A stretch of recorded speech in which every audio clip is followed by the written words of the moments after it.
Meus irmãos, a paz do Senhor Jesus, eu peço que se inscrevam no canal e curtam mais esse áudio e que também o compartilhem. Lá em Gênesis 27, no versículo 28, a Bíblia diz assim: Assim, pois, te dê Deus do orvalho dos céus e das gorduras da terra, e a abundância de trigo e de mosto. Nós conhecemos bem, eu já trouxe diversas vezes aqui no canal, a história de Esaú e Jacó. Desses dois irmãos, há entre eles um contraste. Um era um caçador e o outro estava ali sempre na tenda de seus pais. Eram dois irmãos gêmeos, porém possuíam características bem diferentes em todos os aspectos. Sobre Esaú recaía uma bênção que era a bênção da primogenitura, a herança que era passada do pai para o filho mais velho, para o primeiro filho. Esaú fazia, na verdade, pouco caso dessa bênção, mas Jacó não. Jacó, que era o mais jovem, que era o que habitava nas tendas, para ele essa bênção tinha um imenso valor, uma grande valia, ao ponto de que ele a desejava com todas as suas forças.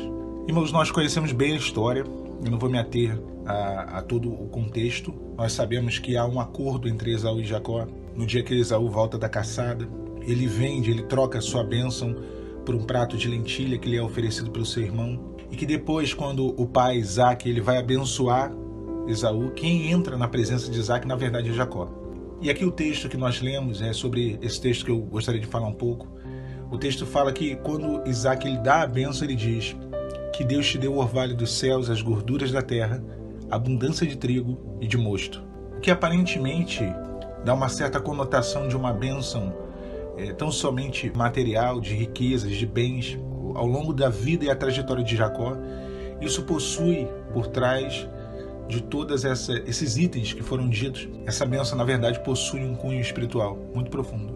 E esse é o grande ponto, porque a bênção, ela aparentava ser algo material, mas o grande valor da bênção da primogenitura era o sentido espiritual e profético que ela possuía. Hoje nós vivemos um cristianismo que ele basicamente ele é para essa vida, para essa terra, para que os teus problemas sejam resolvidos nessa vida. As pessoas elas não se importam em perder a salvação e ir para o inferno, desde que os problemas delas, que elas passam nessa vida, sejam resolvidos. Quer seja uma doença, quer seja uma restauração familiar, quer seja uma bênção profissional, de emprego, financeira.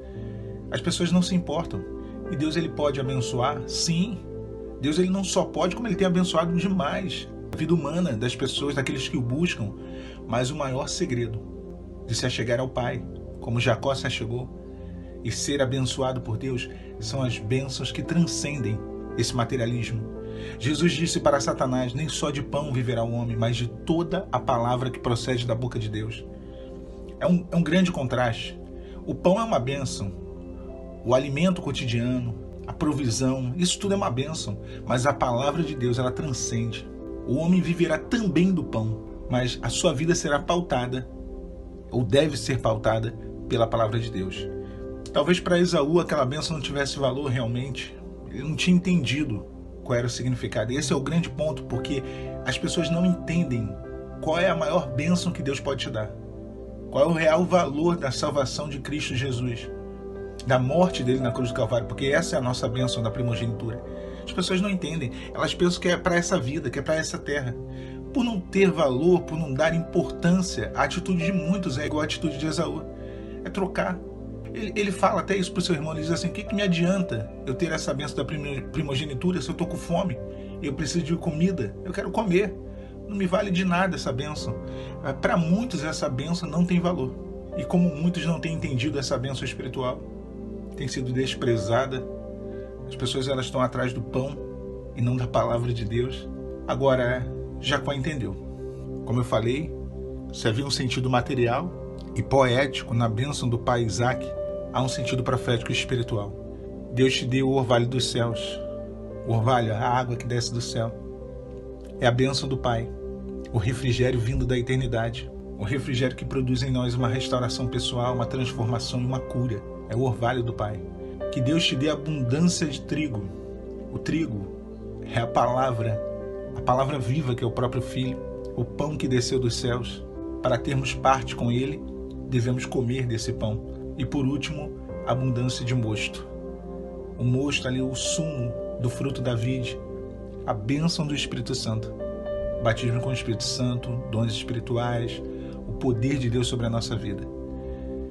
Esses valores contidos nessa profecia, escondidos dentro dessa bênção, desse versículo, eles nunca seriam compreendidos por Esaú. Esaú era um homem do campo. Esaú, o campo aqui tipificando o mundo, era um homem que tinha a sua mente no mundo, a sua mente mundana, era um homem que estava afastado da casa do pai. Ele tinha uma vida distante da casa do pai, não estava ali nas tendas do pai, não entendia a vontade do pai e da mãe.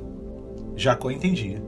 Ele sabia a vontade do pai, o próprio Deus, e a vontade da mãe, a igreja, podemos dizer assim, estava ali. E ele sabia como agradar o pai. Tanto é que quem o prepara para receber a bênção ali do pai é a sua mãe. Há uma distinção. Talvez hoje você esteja preocupado com aquilo que é a bênção para essa vida. Você não está se importando com valores da eternidade. Você não se importa com aquilo que é espiritual. Meu irmão, minha irmã, o homem que busca Deus só para essa vida, ele é miserável, ele não tem nada. Ainda que possa alcançar tudo, ainda que possa alcançar um bom emprego, ainda que possa alcançar a cura, ainda que possa alcançar uma restauração familiar, esse homem se torna miserável, porque ele não tem um principal, que é o Senhor em seu coração, que é Deus na sua vida, que é a operação da Trindade, o orvalho dos céus, que é o refrigério vindo do Pai, a abundância de trigo, que é a palavra revelada ao seu coração, e a abundância de mosto, que é o agir do Espírito Santo, uma vida transbordante, uma vida abundante da presença de Deus. Isso para Esaú não tinha valor nenhum, Esaú não queria nem saber disso. E aí vem a reflexão, de que lado que estamos?